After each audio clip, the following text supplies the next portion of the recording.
we continue with business as usual, if we don't do anything about our escalating carbon emissions, there is nothing to prevent us from melting most of the West Antarctic ice sheet and a large part of the Greenland ice sheet. And if we go down that path, then at some point in the future, we could be seeing 20 feet of global sea level rise.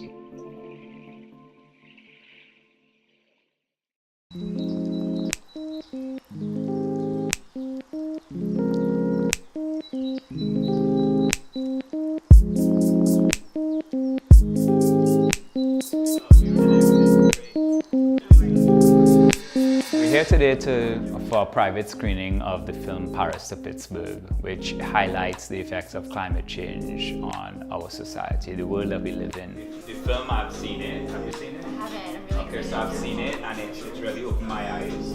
We have partnered with the Hip Hop Caucus, National Geographic, Bloomberg Philanthropies, and just bringing a group of influencers together to have a healthy discussion on what we can do as a young professional community to effect change.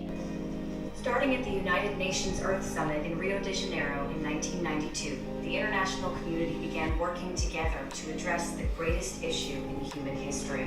Think about Miami Beach. We're still seeing building in those areas. People want to live on the waterfront, but the economic signals are very clear.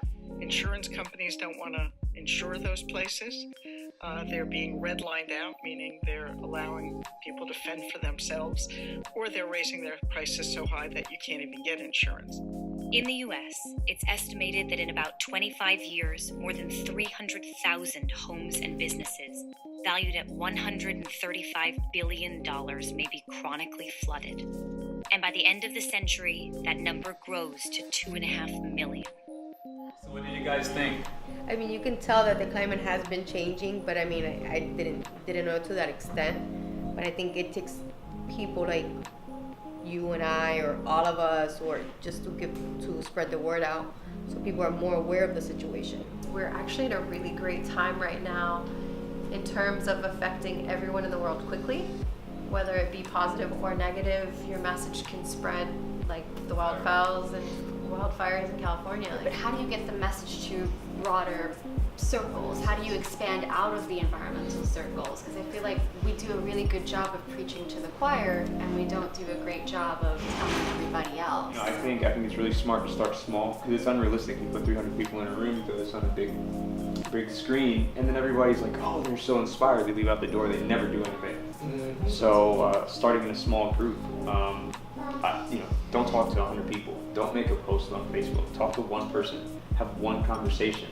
And then that's where we have another event, and you bring that one person with you.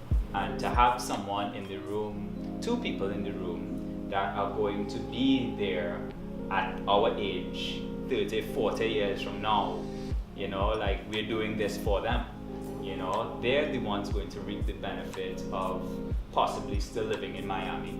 And I really hope that we can stay connected, and we will be in contact, with some of the ideas that we are going to try to activate when it comes to being a greener, cleaner organization that we can be well on our way to making an impact as a young professional community.